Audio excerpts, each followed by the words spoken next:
আজকে একটা সুখবর দিতে এসেছি। তো এই দেখো, অন্নপূর্ণা ভান্ডারের টাকা আমি পেয়ে গেলাম। এখানে আছে দুটো 500 টাকার নোট 1000 টাকা, আর এখানে 20 টাকার নোট 2000 টাকা আছে।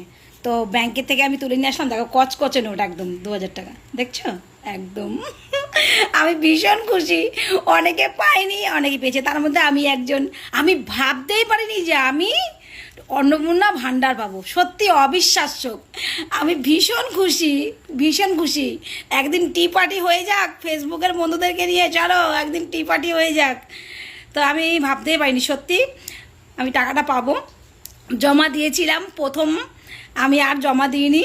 তো এখন আমি এই সময় পেয়েছি, এর আগে আমি পাইনি। তো যাই হোক, পেয়ে গেলাম, খুব খুশি। জানি না কতদিন হবে, কতদিন দেবে। প্রথমবার পেয়ে তো গেছি, যাক।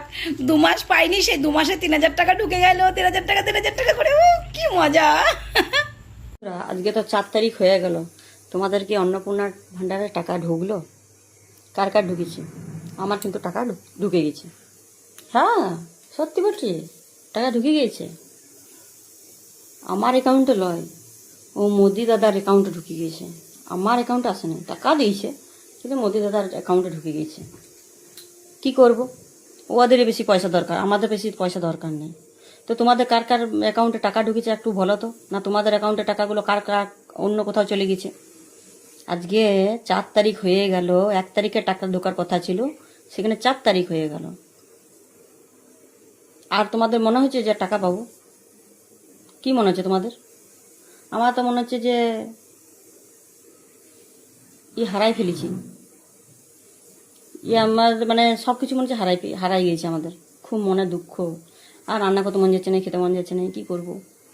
তো এত কিছু ফর্ম ফিল আপ করলাম, এত অশান্তি হলো, এত ঝুট ঝামেলা হলো, না করবো না, না দেবো না, কেন এই করবো, সেই করলাম। সেই জমা দিলাম, আবার গেলাম সাইবার ক্যাফ গেলাম একবার, আবার অনলাইন থেকে এবার অফলাইনে হইলো। 1 লট টাকা দিল, আবার বন্ধ করে দিল, আবার 1 লট টাকা দিল, আবার বন্ধ করে দিল। এবারে এখন পুরোটাই বন্ধ করে দিল। এটা কি বলছে? এটা কিসের লক্ষণ? এটা ভালো লক্ষণ না খারাপ লক্ষণ? একটু তোমরা কমেন্ট করো তো। আমি তো বুঝে উঠতে পারছি না যে এটা কি হচ্ছে। যদি না দেবে বলছে তাহলে নাই দেখ। ওই যে খবরগুলো বারবার দেখাচ্ছে সেগুলো তো আগেকার খবর, এখন আপডেট খবর কি আছে? একবারও তো দেখছি না যে সুগন্ধ দাদা আমাদেরকে বলছে যে তোমরা চিন্তা করো না, তোমাদের টাকা এই তারিখের মধ্যে কিন্তু ঢুকবে, মানে ঢুকবে, তোমরা আরও 1 মাস সবুর করো, তাহলে মনটাকে শান্তি করা যায়। কিন্তু না, কোনো কিছু বলছে নাই। ওই জনগণনা হবে, অমুক হবে, তমুক হবে, এইসবের খবর দিছে। তো এইসবের খবর নিয়ে আমাদের কী লাভ? যখন জনগণনা হবে তখন হবে, করব, যা যা বলবে সেগুলোই করতে হবে। কিন্তু আগে অন্নপূর্ণা টাকাটা দাও। 3 মাস হয়ে গেল, 9000 টাকা পুরো লস। আর এদিকে 10,000 টাকা, ওই সরকার বলেছিল 10,000 টাকা দেবে এই পুজোর সময়তে, কিন্তু দিত। কিন্তু যাই হোক, এখন মাসের টাকাগুলোও গেল, অন্নপূর্ণা টাকাও গেল, আর লক্ষ্মী ভাণ্ডারের টাকাও গেল। তোমরা কে কে পেয়েছো? আজকে অনেকে আবার দেখাচ্ছে যে টাকা পেয়েছো। সত্যি কি পেয়েছো তোমরা? কারুর অ্যাকাউন্টে ঢুকেছে? দেখ বলো তো। এই পশ্চিমবঙ্গের কারুর না কারুর তো ঢুকেছে। একজনা দেখাচ্ছে যে 8 তারিখে ঢুকেছে, এই মানে কি 2/8-এ ঢুকেছে। আমি ভাবছি যে ও কী করে এটা ফেক করলো, আমি তো বুঝতে পারছি না। যদি তোমাদের জানাশোনা আছে একটু বলে জানাও তো তোমাদের টাকা ঢুকলো কি না। আমার কিন্তু বাবু ঢুকে নেয়, আমার টাকা আমার অ্যাকাউন্টে ঢুকে নেয়। আমার অ্যাকাউন্টে টাকাটা মোদি দাদার অ্যাকাউন্টে ঢুকে গিয়েছে। ওখান থেকে এবার যদি মনে করে দেবো তাহলে আমাদেরকে দিতে পারে, কিন্তু আমার টাকা ঢুকছে। তোমাদের টাকাগুলো কোথায় যাচ্ছে দেখো। তোমাদের দেখো টাকা ঢুকে গিয়েছে, কিন্তু অন্য অ্যাকাউন্টে চলে গেছে দেখো। নমস্কার, আপনারা দেখছেন বাংলায় গর্জন। আমি সোম শুভ্র আপনাদের সাথে আজ একটা ছোট্ট বিষয় নিয়ে আলোচনা করব। রংবাজিও করব বলতে পারেন। বর্তমান সরকার সামান্য একটা অন্নপূর্ণা ভান্ডার দিতে গিয়ে জাঙ্গিয়া প্যান্টি নেতামন্ত্রীদের ভিজে যাচ্ছে। সেখানে বলছে অভিষেক বন্দ্যোপাধ্যায়ের চিকিৎসার জন্য ভারতবর্ষের বাইরে সে যেতে পারছে না। এক নেত্রী, নাম হচ্ছে আমাদের সকলের প্রিয় দিদি মাননীয় অগ্নিমিত্রা পাল মহাশয়, বলছেন যে আয়ুষ্মান ভারতের জন্য ব্যবস্থা করে দেবো। বলি কি দিদি, আপনি আগে অন্নপূর্ণা ভান্ডারটা সকলকে পাওয়ার ব্যবস্থা করে দিন, তারপর জনগণের জন্য আয়ুষ্মান ভারতটা ব্যবস্থা করে দিন, তারপর না হয় অভিষেকের জন্য করবেন। কারণ অভিষেক বন্দ্যোপাধ্যায়ের পরে হলেও অসুবিধা হবে না, আমাদের খুব অসুবিধা হচ্ছে। আপনারা বয়সের একটা মাপকাঠি রেখেছেন না, যে এত বছর নাহলে আয়ুষ্মান ভারত অ্যাপ্লাই করা যাবে না। তো অভিষেকের কি সেই বয়সটা হয়েছে? মনে হচ্ছে তো হয়নি। নাকি আপনারা এখন সর্বসাধারণের জন্য করে দিয়েছেন? কারণ আপনারা তো নিজেরাও জানেন না কখন কি বলতে হয়। আজ একটা বলেন, কাল একটা বলেন, মানে আপনারা নিজের বুদ্ধিতে চলেনই না। আপনাদেরকে কোনো একটা অসুচি আত্মা পরিচালনা করে, একটা খারাপ আত্মা আপনাদেরকে পরিচালনা করে, সেই মারফতে আপনারা কথা বলেন। আপনাদের বোধ, বুদ্ধি, বিদ্যা, শিক্ষা সব বিসর্জন দিয়ে দিয়েছেন। এতদিন ধরে আপনারা যেটা শিখে এসেছেন বা জেনে এসেছেন, সেটা আপনারা নিজেরাও বিশ্বাস করতে পারছেন না, বা আপনারা জানেন প্রকাশ করতে পারছেন না, কারণ আপনারা একটা রাজনৈতিক দলের সদস্য। সেখানে যদি আপনি আপনার মতামত যদি প্রকাশ করে ফেলেন, তাহলে কিন্তু আপনাকে পদটা ছেড়ে দিতে হবে।